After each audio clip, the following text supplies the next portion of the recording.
Bonsoir et soyez les bienvenus dans 28 minutes. Salut les amis. Bonsoir Arnaud. L'actualité du jour, ce sont ces influenceurs très populaires en Russie qui mettent en garde Vladimir Poutine.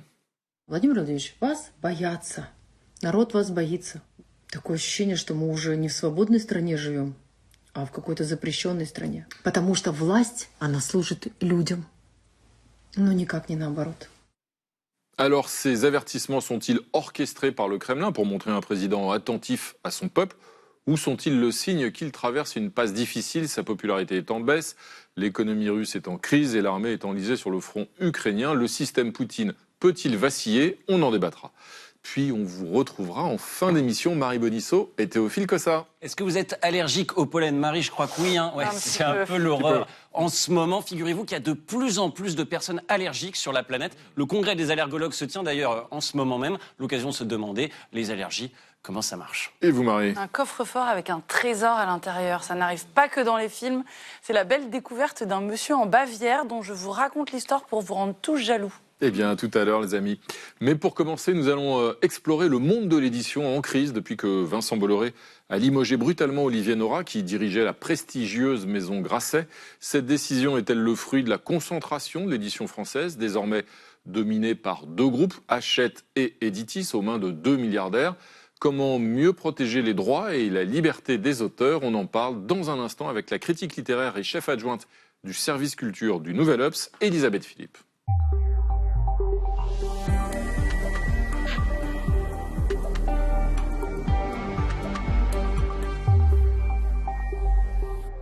Bonsoir Elisabeth Philippe. Bonsoir. Bienvenue à vous. Laissez-moi vous présenter Fanny Veil et Valérie Brochard. Bonsoir.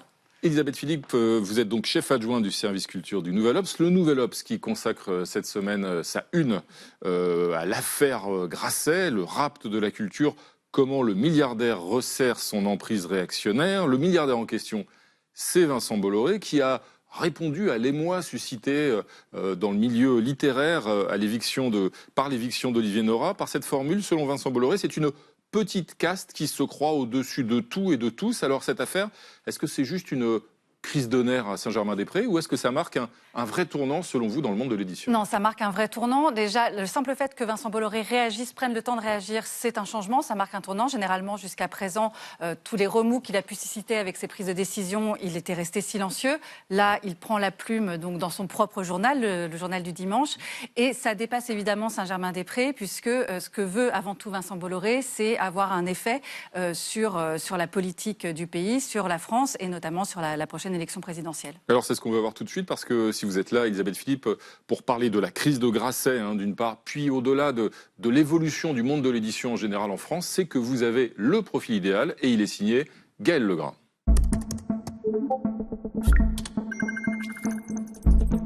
Elisabeth Philippe, vous êtes chef adjointe du service culture du Nouvel Obs, spécialiste de la littérature. L'éviction du patron des éditions Grasset, Olivier Nora, par le propriétaire du groupe Hachette, Vincent Bolloré, bouleverse le monde éditorial depuis 8 jours. Pourquoi les médias parlent-ils de séisme ou de crise? Pour répondre à cette question, vous avez le profil idéal. Le 14 avril dernier, le groupe Hachette Livre, qui possède entre autres Calman Lévy, Fayard, J.C. Lattès ou encore le Livre de poche, annonce donc le départ d'Olivier Nora qui dirigeait Grasset depuis 26 ans. Il est remplacé par Jean-Christophe Thierry, un fidèle de Vincent Bolloré. Dans le Nouvel Obs, Elisabeth Philippe, vous écrivez « Bolloré met au pas l'édition comme il l'a fait avec ses journaux et ses chaînes de télévision, une machine de guerre pour remporter la bataille culturelle ». Des auteurs publiés par Grasset se réunissent alors sous l'impulsion de la romancière Colombe Schneck. Le licenciement d'Olivier Nora, c'est un moyen de dire non. Il n'y a pas de diversité, il n'y aura que des auteurs de droite, d'extrême droite dans le groupe Hachette.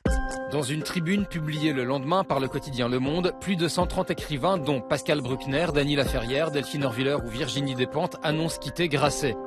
Son licenciement est une atteinte inacceptable à l'indépendance éditoriale et à la liberté de création. De son côté, dans le journal du dimanche, hebdomadaire qui lui appartient, Vincent Bolloré rétorque que sa décision est liée à un manque de résultats économiques et il ajoute « Le départ d'Olivier Nora touche une petite caste qui se croit au-dessus de tout et de tous ». Au Festival du Livre, vendredi dernier, Emmanuel Macron a évidemment été obligé de commenter l'affaire. Je pense que c'est très important de défendre ce pluralisme, le respect des auteurs, l'histoire de ces maisons et leurs identités. Alors, entre Editis, autre grand groupe d'édition possédé par le milliardaire Daniel Kretinsky, et Hachette, dirigé par Vincent Bolloré, quel avenir pour le livre en France ? Selon vous, cette hyperconcentration a des conséquences sur l'offre proposée aux lecteurs, mais aussi sur le débat démocratique. Alors, Elisabeth Philippe, cette crise déclenchée au sein de Grasset et au-delà donc par Vincent Bolloré, est-ce que finalement c'est pas la suite logique, l'aboutissement de ce phénomène de concentration du monde de l'édition, avec une année qui apparaît comme une année tournante, c'est-à-dire 3 ans, en 2023, Oui. le rachat justement de ces deux mastodontes, Hachette et Editis, par Vincent Bolloré et Daniel Kretinsky. Oui. Sachant qu'au départ, Vincent Bolloré espérait même pouvoir conserver Editis avec Hachette, et c'est l'Europe, en fait, suite à la mobilisation de professionnels du livre, notamment des libraires, c'est l'Europe qui a émis son veto, et donc Vincent Bolloré a dû revendre Editis, donc à Daniel Kretinsky, et ne possède plus, entre guillemets, que Hachette, qui est quand même largement leader dans le secteur, puisque je crois que l'an dernier, le groupe a dépassé le cap des 3 milliards d'euros de chiffre d'affaires. Ces deux groupes écrasent quand même globalement le marché. Oui, alors en fait, il y a 5 groupes vraiment qui représentent à eux seuls 75% du chiffre d'affaires du secteur de l'édition. Donc ça, c'est vraiment énorme. On les voit là justement apparaître à l'écran, sans tous les citer. Donc on a évidemment parlé d'Hachette, Bolloré, Editis, Daniel Kretinsky. Comment s'en sortent les autres maisons d'édition ? Est-ce qu'elles peuvent survivre ? Alors en fait, on assiste de plus en plus à une forme de polarisation. D'un côté, ces énormes groupes, ces mastodontes, et de l'autre, une myriade de petites maisons indépendantes qui ne récoltent effectivement que les miettes, qui publient des livres qui sont très peu vendus, qui font des toutes petites ventes.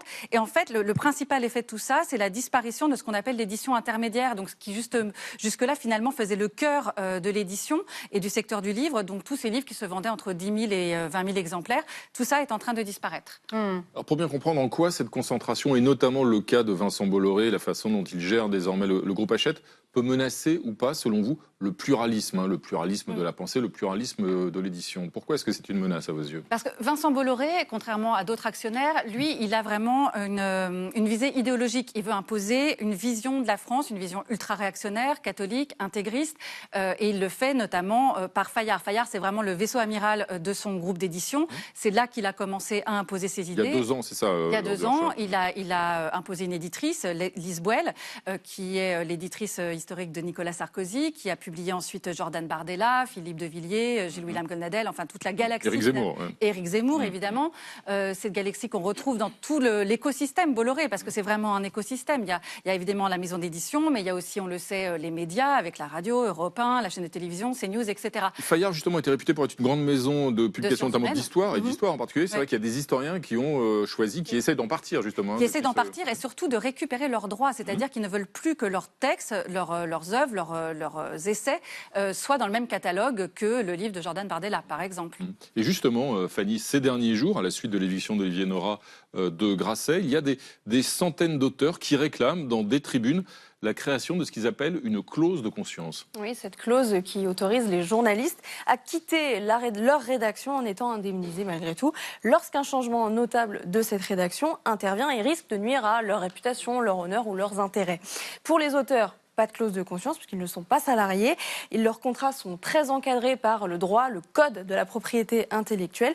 Alors ils ont un droit de repentir et un droit de retrait grâce auquel ils peuvent soit reprendre leur œuvre pour la modifier, soit tout simplement la retirer. Mais ils doivent dans ce cas-là indemniser l'éditeur, à valoir frais de fabrication, de promotion, perte des recettes attendues, bref, se retirer peut coûter très cher. D'après ces auteurs, la clause de conscience permettrait donc de rétablir, je les cite, un équilibre élémentaire entre la liberté d'entreprendre et la liberté de ne pas servir ce que l'on réprouve.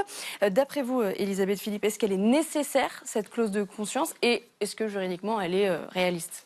Alors nécessaire certainement, en tout cas dans ce nouvel écosystème qui est celui de l'édition avec évidemment l'hégémonie de Vincent Bolloré et puis cette mainmise idéologique. Là effectivement c'est une question qui s'était pas posée jusqu'alors, même si depuis le rachat d'Hachette par Bolloré, donc il y a déjà 3 ans, certains auteurs avaient déjà fait cette demande. Elle est pas nouvelle.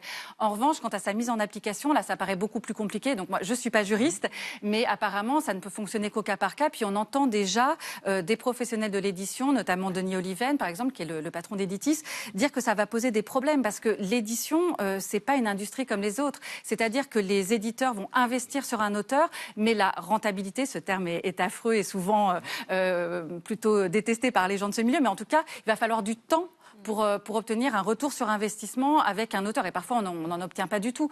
Donc, si on se dit qu'à tout moment, un auteur peut claquer la porte, évidemment, ça va entraîner les maisons d'édition à prendre moins de risques et peut-être à miser davantage sur des auteurs dont on sait immédiatement qu'ils sont rentables.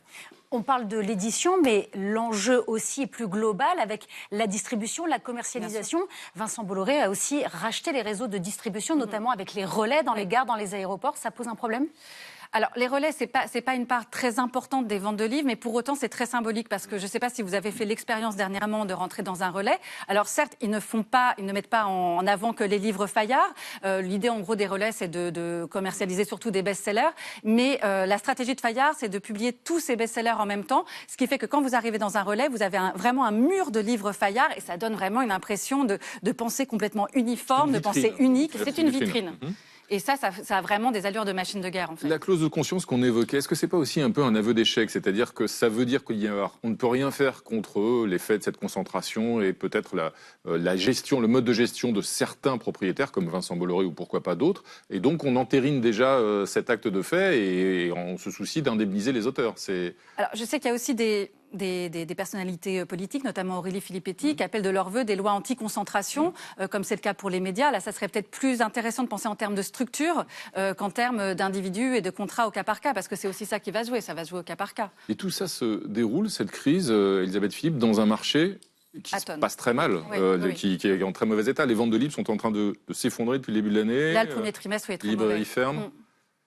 Le premier trimestre est très mauvais, puis on a vu les derniers chiffres aussi du CNL. On voit que le nombre de lecteurs ne cesse de diminuer, que les jeunes ne lisent quasiment plus. Et en même temps, si l'offre est de plus en plus standardisée, ça va pas aider à relancer la lecture. Parmi les éléments qui protègent ce qu'on appelle l'exception culturelle française, il y a notamment le prix unique du livre, qui a sauvé les librairies et une bonne partie de l'édition depuis maintenant plus de 40 ans. Est-ce qu'on peut redouter que cette spécificité-là soit aussi remise en cause dans les mois ou les années qui viennent, que certains s'y attaquent? On peut toujours tout redouter, oui, tout dépend de qui va arriver au pouvoir, évidemment. Le prix unique du livre, ça reste un bouclier extrêmement important pour l'édition juridique. Oui. Merci Elisabeth Philippe d'être passée ce soir par le plateau de 28 minutes pour nous éclairer sur cette crise de l'édition, et je renvoie à votre enquête publiée dans le Nouvel Obs qui sera en kiosque demain. On passe maintenant à notre débat du jour sur la situation en Russie. L'économie du pays est au ralenti. Sur le front ukrainien, l'armée n'avance plus. La popularité du maître du Kremlin est à la baisse. Pour la première fois, des influenceurs l'interpellent. Alors, le système Poutine est-il en train de vaciller? On en parle juste après la mise au point de Sandrine Calvez.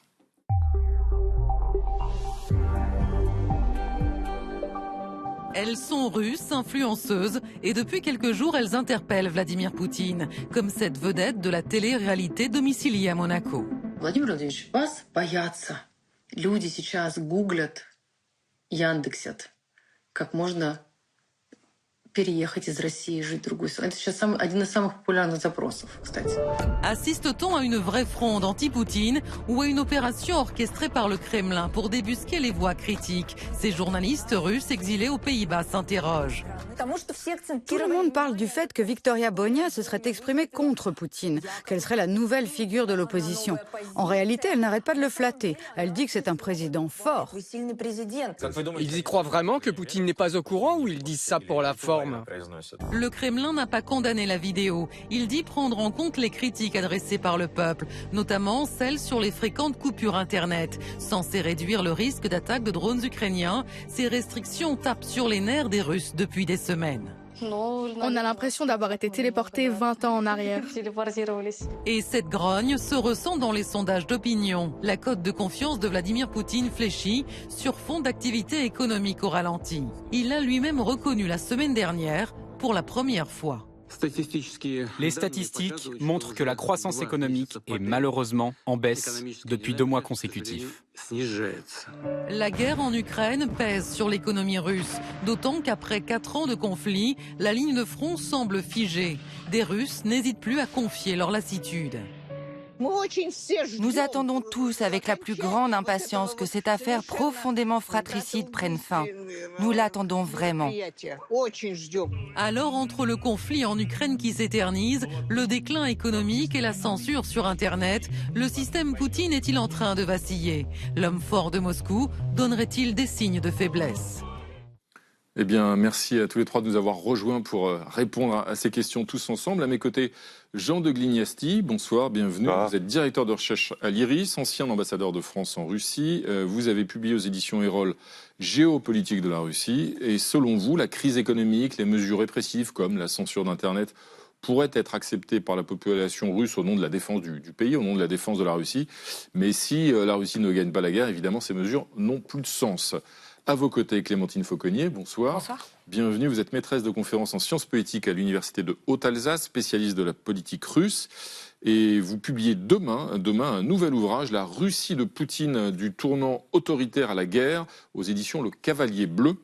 Et vous ne pensez pas, vous, que le régime de Poutine soit proche de la chute, malgré une popularité en baisse liée en grande partie à la censure d'Internet. L'expérience a montré, dites-vous, que ce dirigeant sait s'adapter. Et à vos côtés, Vera Grantseva, bonsoir, bienvenue, bonsoir. Politologue, spécialiste de la Russie. Vous avez publié aux éditions du CERF « Les Russes veulent-ils la guerre ?» Et selon vous, de plus en plus d'influenceurs critiquent le pouvoir.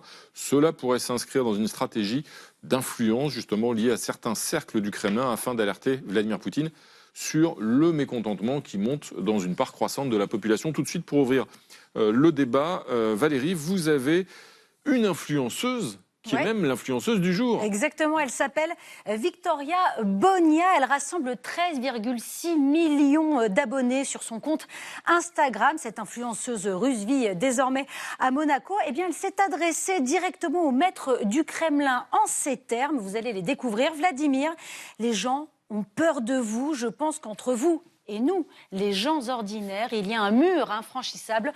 Je veux l'abattre. Vera Grantseva, c'est une prise de parole assez rare, où la critique frontale, finalement, en Russie est quand même très, très marginale. Est-ce qu'il faut y voir un début de fissure, le signe d'une fissure dans la population russe ? Est-ce qu'elle peut vraiment l'abattre, ce mur infranchissable entre les gens ordinaires et Vladimir Poutine ? Bon, j'aurais distingué deux choses. Cette blogueuse qui, pour moi, quand même, s'inscrit dans la lutte autour du pouvoir au Kremlin. Et des autres blogueurs et des Russes en général sur les réseaux sociaux qui de plus en plus râlent, s'expriment contre tout ce qui se passe en Russie. Bon, pas contre la guerre, ça c'est interdit, donc elles ne peuvent pas le dire, mais contre les problèmes économiques, contre les restrictions sur Internet, donc c'est deux choses différentes pour moi. Donc Victoria Bonia, il faut se rappeler quand même sur sa personnalité, c'est que c'est une blogueuse qui était participante de télé-réalité en Russie, bon, pas, plutôt de type assez banal, je dirais. Mais vous voulez dire par là qu'elle est utilisée un peu par le régime ? Oui, ses intérêts économiques sont entièrement en Russie, ça veut dire que sa fortune, en fait, et le mode de vie qu'il peut mener à Monaco, c'est que grâce aux pubs qu'il vend aux populations russes. Donc pour elle, prendre une parole contre Vladimir Poutine, et d'ailleurs, remarquez, elle reste dans le périmètre de ce qu'on appelle la critique loyale. Jamais elle critique ouvertement Poutine. Elle ne critique jamais directement lui. Hein. Exactement. Elle ne jamais met en question son régime. Jamais elle était contre la guerre. D'ailleurs, elle dit que je ne suis pas l'opposition russe. Je veux attirer l'attention de M. Poutine. Donc pour moi, ça s'inscrit dans la lutte de pouvoir autour de Poutine, où effectivement maintenant, il y a le FSB qui a pris beaucoup de contrôle. Il y a les autres groupes d'influence qui veulent alerter Vladimir Poutine que la situation s'empire et la population commence à en avoir marre. Alors on vous entend et pourtant le porte-parole du Kremlin a pris cette parole très au sérieux. Alors c'est peut-être aussi dans cette même stratégie, mais on va regarder ce que Dimitri Peskov a déclaré. Bien sûr, nous avons vu la vidéo de Bonia, nous avons déjà travaillé sur cette question, mais nous allons encore déployer des efforts considérables. Clémentine Fauconnier, est-ce que ça veut dire que cette prise de parole de cette blogueuse, elle est quand même prise au sérieux ? Oui, parce qu'elle permet finalement de canaliser un mécontentement dans la population qui est tout à fait sensible, qu'on voit, même si, alors, sur la question de la baisse de la cote de popularité de Vladimir Poutine, ça peut évidemment faire rire, puisque 60% et quelques, ça pourrait faire rêver beaucoup de dirigeants occidentaux. Mais ce qui est intéressant quand même depuis maintenant 25 ans, c'est de voir les variations. Ils sont crédibles, ces sondages en Russie d'ailleurs. Les gens disent librement dans la rue qu'ils ont une bonne ou une mauvaise opinion. Il faut les interpréter. Évidemment que ce n'est pas... il faut les interpréter avec des outils spécifiques, mais ça dit quand même, ça ne dit pas rien. Surtout, je dirais, les variations. C'est-à-dire que les moments où la cote de de popularité de Vladimir Poutine chute. Par exemple, au moment de la réforme des retraites en 2018, ça correspondait vraiment à une réalité. Et donc là, le Kremlin a tout à fait perçu le mécontentement de la population. Et donc, alors le degré de mise en scène, il est toujours difficile à évaluer. Mais en tout cas, le fait que ce soit porté pour l'essentiel par une actrice comme Victoria Bonia, ça permet justement dans un registre qui reste extrêmement légitimiste, comme ça vient d'être dit, qui distingue bien Vladimir Poutine de son entourage, à la fois de mettre en scène le mécontentement et de montrer que sur un sujet qui n'est pas forcément le sujet le plus chaud, à savoir la guerre en Ukraine, il y a des possibilités d'adapter à la marge. Pour la réforme de la retraite, par exemple, le gouvernement avait reculé un petit peu. Jean de Glignasti, cet épisode, il permet à Vladimir Poutine d'envisager peut-être des limogeages au sein du pouvoir, de désigner des boucs émissaires. On sait qu'il y a des législatives au mois de septembre, je crois aussi. Tout à fait. Enfin, on est quand même dans un schéma très classique en Russie du bon tsar et des mauvais boyards. Et donc on invoque le bon tsar en disant « on vous ment ». D'ailleurs, elle a dit « on vous ment ». C'est important parce qu'on est vraiment dans le schéma habituel. C'est votre entourage, c'est la cour qui vous ment, en quelque sorte, les courtisans. On continue à vous faire confiance. Alors, des boucs émissaires, il y en a déjà eu quelques-uns, puisqu'on a pratiquement purgé la moitié du ministère de la Défense. Mais les résultats militaires sont pas meilleurs avec la nouvelle équipe. Il y en aura d'autres, sans aucun doute. Ce qui m'a frappé, c'est que un des membres de l'équipe de Kirienko, qui est le numéro 2 de l'administration présidentielle, mais qui est tout puissant, qui s'occupe des questions politiques. Le numéro 1 s'occupe essentiellement de l'administration. Et un numéro 2 a été arrêté par le FSB, c'est-à-dire par les services de sécurité. Alors, Kirienko, en principe, c'est un des personnages les plus puissants de la Russie. Donc, on sent bien qu'il y a des tensions à l'intérieur du système et il y aura nécessairement des boucs émissaires à un moment ou à un autre, sauf en cas très improbable de victoire sur le terrain en Ukraine. On évoquait à l'instant le rôle donc de ces blogueurs ou de ces influenceurs ou influenceuses. Et justement, Fanny, la Russie forme ces jeunes pour faire la promotion en ligne de la guerre en Ukraine. Oui, et précisément, vous le disiez, pour devenir des influenceurs. Pour cela, le Kremlin a créé des camps de création de contenu. Des dizaines d'adolescents, 14-16 ans environ, y apprennent à créer des vidéos, maîtriser l'intelligence artificielle, conserver et créer une communauté d'abonnés. Des militaires et des journalistes des médias d'État jouent les enseignants. Et puis dans certains camps, des concours sont même organisés pour couronner, récompenser les blogs les plus vus, les plus consultés et les plus soignés. Rappelons qu'en Russie, la moitié des 18-24 ans s'informent avant tout, voire exclusivement, sur les réseaux sociaux. But assumé de cette opération, diffuser les valeurs de l'État auprès des jeunes pour les radicaliser et les appeler sous les drapeaux. Au cœur de cette stratégie, d'ailleurs, également des groupes de jeunesse, exactement comme à l'époque soviétique. Jeunes Armée, par exemple, créé il y a 10 ans, ou encore le mouvement des premiers qui revendique 14 millions d'abonnés sur les internets. Les jeunes Russes y découvrent le maniement des armes et ils apprennent aussi à avancer en terrain de guerre. Pour Vladimir Poutine, que je cite, l'éducation patriotique des jeunes est essentielle. Il y a 3 ans, il citait d'ailleurs cette phrase de l'ancien chancelier allemand Otto von Bismarck. Les guerres ne sont pas gagnées par les généraux, mais par les instituteurs et les curés de campagne. Et donc, verra Grand-Seva, par les influenceurs et sur les réseaux sociaux. Oui, bien sûr. Kremlin essaie de mettre la main mise aussi sur les jeunes, sur les réseaux sociaux où ils peuvent effectivement recevoir les informations. Mais pour moi, c'est plutôt un signe de faiblesse. Pourquoi ? Parce que le Kremlin sait très bien que la jeunesse l'échappe. Même tous les sondages, même officiels, montrent que quand on demande les questions en direct, parce qu'on ne peut pas demander directement est-ce que vous soutenez la guerre ou non, ça c'est impossible de répondre, tu iras en prison si tu dis non. Par contre, les questions en direct, par exemple, quel sentiment vous avez par rapport à tout ce qui se passe aujourd'hui en Russie, en situation, comme disent les Russes. Les jeunes, en leur majorité, disent l'angoisse. Ou par exemple les autres sondages qui montrent que 45% des jeunes veulent partir de la Russie. Et ça, d'ailleurs, cette tendance, je la vois beaucoup sur les réseaux sociaux, sur Instagram, qui est interdit aujourd'hui en Russie, que beaucoup de jeunes se filment en disant que je veux plus mon futur ici dans ce pays, je veux partir, je veux vivre dans un pays libre parce que je veux en fait communiquer avec le monde entier. Vous disiez justement les réseaux sociaux, Instagram interdit, le pouvoir essaye de contrôler Internet. Mais oui, depuis le début de la guerre en Ukraine, les plateformes occidentales sont progressivement évincées au nom du respect de la législation russe, une stratégie qui s'inscrit dans le projet plus large d'Internet souverain, mais qui pose question à la population russe, comme l'a lui-même reconnu le porte-parole du Kremlin la semaine dernière à Moscou. Что касается борьбы, не борьбы, а ограничений в работе мессенджеров, то это связано с необходимостью определенными зарубежными компаниями выполнять нормы наших законов. Понятно, что ограничения в работе интернета вызывают неудобства для многих граждан. Но сейчас такой период, после того, как Clémentine Fauconnier, finalement, cette stratégie nationale, officielle d'un Internet souverain en Russie, elle est contre-productive? Elle peut l'être en partie. Alors, ça a été initié en 2019, alors à un moment où la vie politique russe était déjà considérablement durcie. Et donc, ça n'a fait que continuer. Ça a été accéléré, évidemment, par la guerre. Ça peut être contre-productif, en partie parce que ça suscite un grand mécontentement. Alors, parler de contrat social entre l'État russe et la population, c'est un petit peu compliqué. En tout cas, le pacte tacite qu'on dit souvent qui existe entre le Kremlin et la société, c'est de dire, en gros, que la vie quotidienne doit être la moins impactée possible par les grandes décisions politiques. Et en échange, la population est démobilisée et n'est pas supposée participer. Là, l'accès de plus en plus contraint à Internet, notamment à des plateformes aussi populaires que Telegram et WhatsApp, ça suscite évidemment beaucoup de mécontentement, y compris au sein des cercles les plus proches de Vladimir Poutine, au sein des élites les plus loyales, les plus pro-guerre, ceux qui sont sur le front. Donc évidemment, ça pose un certain nombre de problèmes. Je voudrais juste rebondir et continuer ce qui a été dit juste avant sur tous ces concours en fait, qui sont organisés auprès des jeunes. Là aussi, ça montre aussi de très grandes limites. On verra ce que l'avenir nous réserve. Mais à mon sens, c'est plutôt pour faire accepter l'idée de la guerre à la population, qu'elle supporte justement tous ces sacrifices, notamment l'idée que pour des raisons de sécurité, il faut restreindre Internet. Après, est-ce que ça aura un effet sur le recrutement? Le sujet le plus chaud aujourd'hui, c'est la question de la mobilisation partielle. Et là-dessus, le gouvernement aussi a reculé et a même reconnu des erreurs, ce qui n'arrive pratiquement quand même jamais.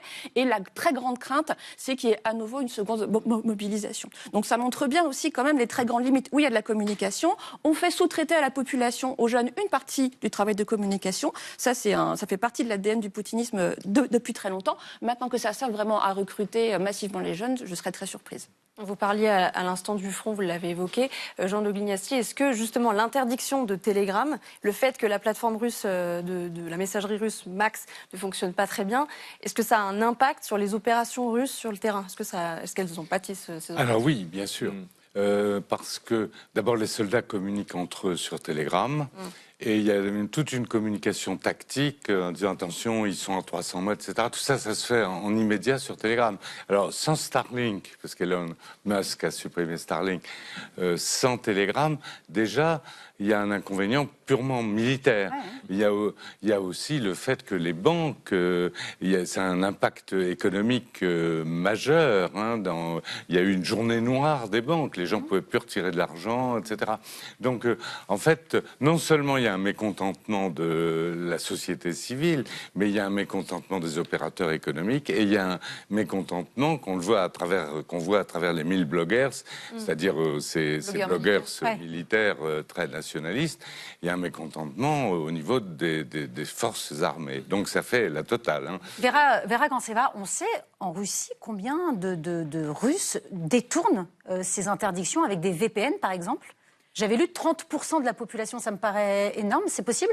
On n'a pas des chiffres exacts. Ici, effectivement, j'ai lu différents chiffres, mais c'est beaucoup. Effectivement, la moitié de mes amis en Russie, ils contournent le VPN. Ils savent ce que c'est VPN. D'ailleurs, en Russie, maintenant, il y a beaucoup de blagues sur trois lettres magiques qu'il faut utiliser. Parce que si tu dis VPN, ou si tu écris VPN, après, ça peut être aussi tracé sur Internet. Donc oui, c'est beaucoup. Même des personnes âgées aussi essaient de contourner les restrictions et utilisent VPN. Donc oui, ça devient massif. C'est comme en Chine, en fait. Les gens apprennent les moyens comment contourner. Ça signifie, Clémentine Fauconnier, que ces restrictions, ces interdictions, ces coupures d'Internet, qui ont d'ailleurs été critiquées dans le journal officiel, elles ont aussi un impact politique et puis un impact économique.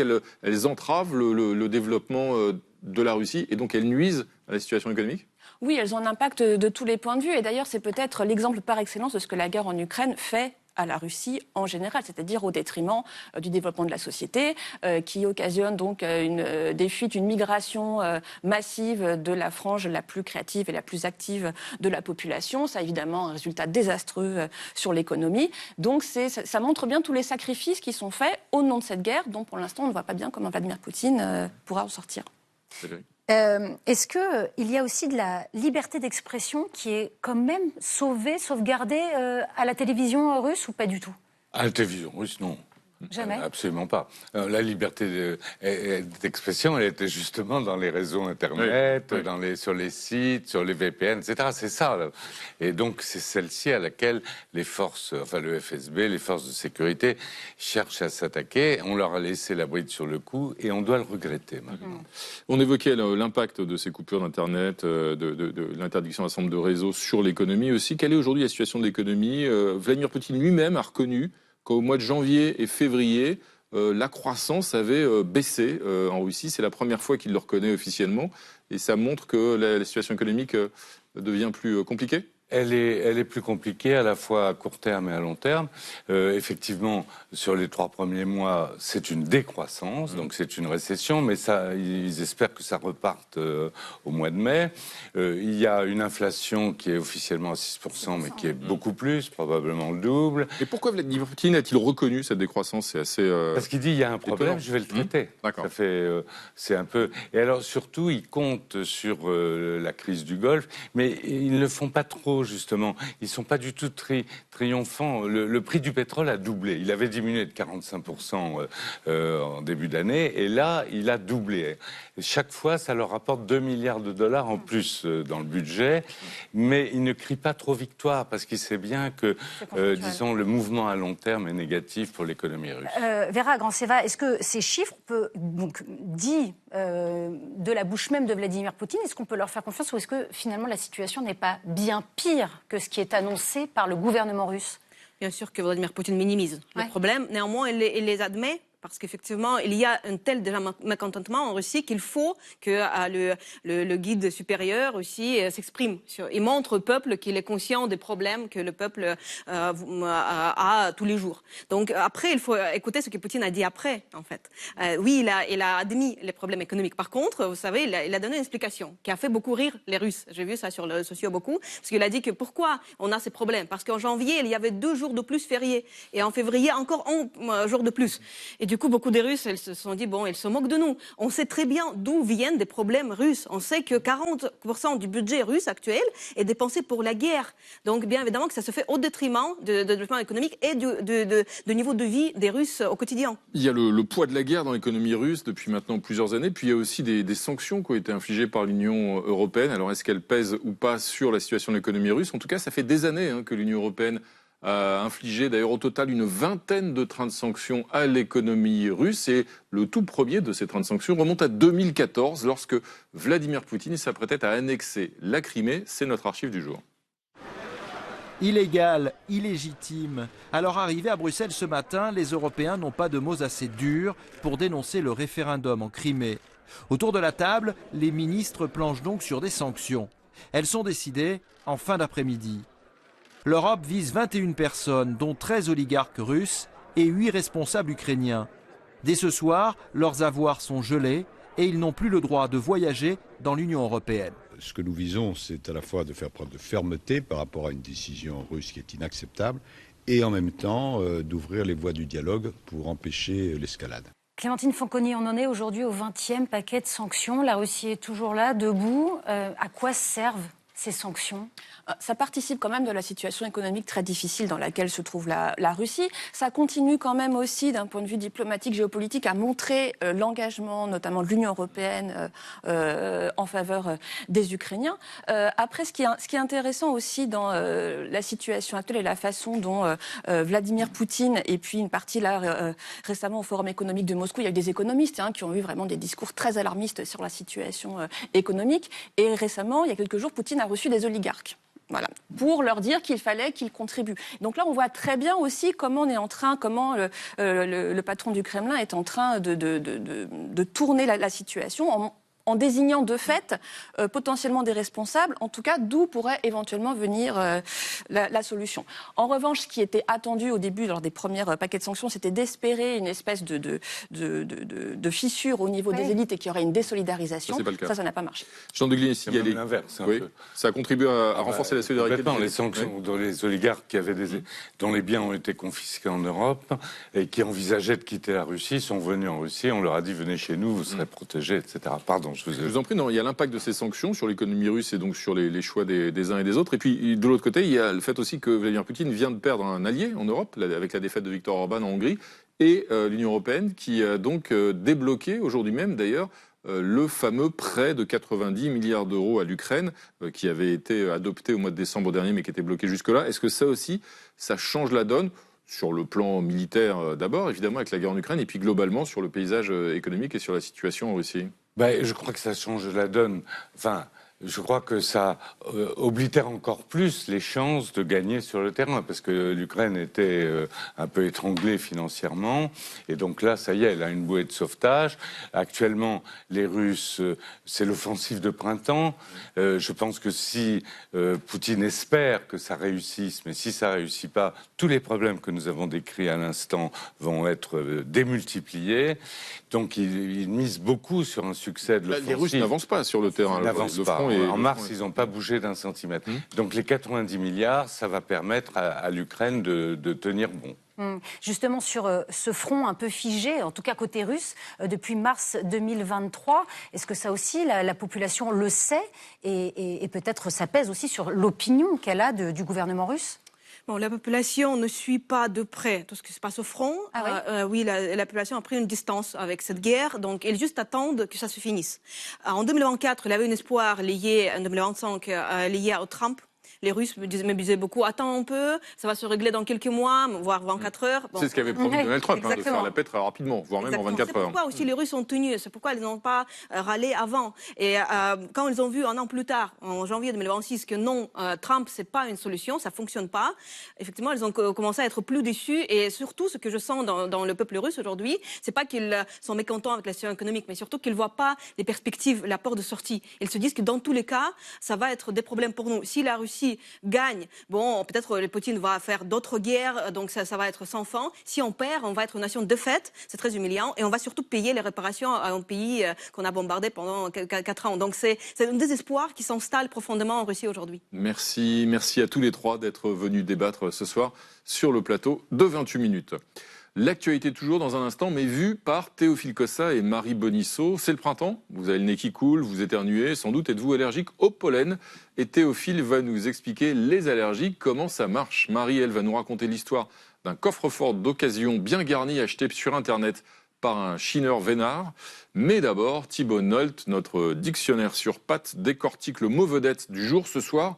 C'est skyr, ce yaourt d'origine islandaise qui cartonne. Et c'est entendu. Toute la semaine, je vais manger du skyr. Le skyr a inondé les supermarchés français. Qu'est-ce que c'était le skyr? Qu'est-ce que ça veut dire? Exactement ce que ça dit. Merci de m'en dire un peu plus. Entendu. La vie secrète des mots vedettes. Skyr, terme millénaire issu du vieux norrois et traduisible par caillé, désigne un produit laitier fermenté islandais, maigre et protéiné, voisin de rayonnage du petit suisse et du yaourt grec, mais généalogiquement membre des fromages frais. Le 17 avril, un géant du yaourt a annoncé un gros investissement dans le skyr. Le groupe, qui avait initié la France au skyr dès 2018, mais s'était fait doubler par ses rivaux, a investi 20 millions d'euros dans 2 laiteries normandes. Celles-ci devront augmenter la production de ce produit à croissance phénoménale, selon sa chef du marketing, de 80% à fin 2027. Le skyr est 4 fois plus cher qu'un pauvre yaourt, mais aussi fabriqué avec 3 fois plus de lait écrémé de vache. Le skyr de supermarché n'a donc généralement jamais foulé de la moindre de ses molécules le sol d'Islande, pays où sont majoritairement élevés non pas des vaches, mais des moutons bouffeurs de lichen. La recette du skyr, importée en Islande par les Vikings au 9e siècle, avait pour but de transformer le lait en produit longue conservation riche en protéines. Bon pour la marave. Sa déclinaison 2026 est un lait fermenté pendant 6 heures par des bactéries au nom chelou et filtré pour en retirer le petit lait. Sa promesse est claire, 10% de protéines, 0% de matière grasse. Aliment à l'aura santé, bien-être et sport, le skyr maraboute 4 800 000 consommateurs français, 6% du rayon ultra frais à lui tout seul. Là, une étude du 7 avril révèle qu'un certain skyr aux fruits rouges contient 50% d'ingrédients ultra transformés, associés à un risque de maladie pas du tout miraculeuse. L'espoir, c'est tout ce qui reste. Eh ben, merci Thibaut Nolte, salut les amis, Marie Bonisseau, Théophile Cossa. Bienvenue à vous. Théophile, on va commencer avec vous. Le rhume des foins fait son grand retour. Il y a de plus en plus de personnes allergiques en France. Je vois que votre voisine acquiesce. Allergique et pas qu'au pollen. Le congrès des allergologues se tient d'ailleurs en ce moment même à Paris. L'occasion de se demander, Théophile, les allergies, comment ça marche? Oui, pour les allergiques, en ce moment, c'est un peu l'horreur, hein, avec tout ce pollen qui se balade, hein, le nez qui coule, les yeux qui pleurent, la gorge qui gratte, voire les bronches. Et puis, je parle pas des autres allergies, acariens, cacahuètes, poils de chat, les rougeurs, les démangeaisons, les lèvres qui gonflent. Bref, alors qu'est-ce qui lui arrive à notre corps? En fait, l'allergie, c'est une réaction d'hypersensibilité face à une substance étrangère normalement inoffensive, l'allergène. En gros, votre système immunitaire va repérer l'allergène, il va se dire « Oula, celui-là, je l'aime pas, je le sens pas », et va réagir d'une façon un peu, voire carrément excessive. Résultat, il va se mettre à produire des anticorps spécifiques qui vont se placer en vigie sur vos différents tissus, donc la peau, les voies respiratoires. Et ces anticorps, dès qu'ils vont repérer l'allergène, hop, ils vont libérer des substances inflammatoires. Donc la plus connue, c'est l'histamine. C'est ça qui va déclencher la réaction allergique. Alors heureusement, le plus souvent, les symptômes sont modérés, mais ça peut être grave si une grande quantité d'histamine est libérée d'un coup. Après, genre des fruits de mer, vous savez, ou une piqûre de guêpe, le cou et le visage peuvent se mettre à gonfler. C'est le fameux œdème de Quincke et on peut en mourir, faut pas rigoler. On va pas en rigoler et on est de plus en plus allergique. Oui, absolument. Au point que l'OMS estime que dans le monde, une personne sur deux pourrait être concernée par au moins une allergie d'ici 2050. C'était seulement 4% de la population en 1970. En France, selon l'INSERM, les allergies respiratoires ont été multipliées par 3 en 30 ans. Ça concerne aujourd'hui 30% des adultes, 20% des enfants. Alors pourquoi ? Déjà, le dérèglement climatique. Typiquement, pour le rhume des foins, il fait chaud plus longtemps, donc la saison des pollens dure plus longtemps. Ensuite, la pollution, mauvaise qualité de l'air, ça c'est pas bon pour nos voies respiratoires. Et puis, il y a nos habitudes alimentaires qui changent. On mange de plus en plus de produits exotiques, ça peut déclencher des allergies. Enfin, nos modes de vie, ça c'est l'hypothèse hygiéniste qui dit en gros que l'aseptisation de notre environnement rendrait notre système immunitaire de moins en moins capable de différencier les substances nocives de celles qui ne le sont pas. Et il existe des traitements, docteur Théophile? Alors, il y a des avancées, c'est au programme du congrès des allergologues en ce moment. On développe de plus en plus la désensibilisation, donc administrer régulièrement des petites doses d'allergènes pour habituer le corps. Et puis sinon, les médicaments pour réduire les symptômes, donc les antihistaminiques, les corticoïdes, mais toujours pas, malheureusement, de traitement pour les allergies au travail, aux impôts ou aux cons. Ah non, bon, vous êtes sûr? Bon, mais la science cherche, voilà. Faut croire dans le progrès scientifique. Merci à vous, Théophile. On va enchaîner avec vous, Marie. Marie, vous allez nous parler d'un Bavarois heureux, que dis-je, euphorique. Ouais. Euphorique, pourquoi? Parce qu'il a fait une affaire en or en achetant d'occasion un vieux coffre-fort. Ouais, c'est le genre de petit fait divers qui remet une pièce dans la machine de nos espoirs secrets. Vous savez, on rêve tous de devenir un jour d'un coup comme ça par hasard très très riche en trouvant un billet de 1 million d'euros dans le caniveau. Je sais que ça n'existe pas. Alors, sauf que mon histoire, elle est vraie et elle est encore plus belle que notre avidité. Ça se passe tout au sud de l'Allemagne, à Trotzberg, en Haute-Bavière. Il y a quelques jours, un monsieur a acheté sur Internet un coffre-fort d'occasion, donc sur un site de vente entre particuliers, ça lui a coûté à peine 15 €. Il se le fait livrer, il l'ouvre et là, il découvre un compartiment secret dans le coffre. Alléluia, dans ce compartiment secret, il y a un petit lingot d'or qui attend depuis des années qu'on le retrouve. 250 grammes, donc on appelle ça un lingotin. Petit lingot, c'est un lingotin. Oui, c'est écrit sur le site gold.fr que j'ai consulté pour connaître la valeur de ce lingotin. Et donc, la cotation actuelle, c'est donc 34 000 € pour 250 grammes d'or. Franchement, belle affaire. Pas mal. Je ne vous demande pas ce que vous auriez fait à la place de ce Bavarois, puisque je le sais, vous auriez tous gardé ce lingotin, évidemment. Gringotte que vous êtes, c'est les banquiers dans Harry Potter. Oui, c'est les gobelins. Et notre monsieur, lui, il a appelé la police. Il a dit, j'ai trouvé un lingotin, qu'est-ce que j'en fais ? À qui appartient-il? Est-ce que légalement il appartient à moi, l'acheteur? C'est une vraie question. Ou au vendeur, qui n'avait pas du tout mentionné de lingot dans sa petite annonce, donc qui d'évidence ne le savait pas. Le vendeur étant un grand-père de 90 ans qui avait demandé à son petit-fils de vendre à sa place sur Internet parce qu'il ne devait pas savoir le faire, vendre son vieux coffre-fort qu'il avait probablement complètement oublié qu'il y avait un lingot dedans depuis des années.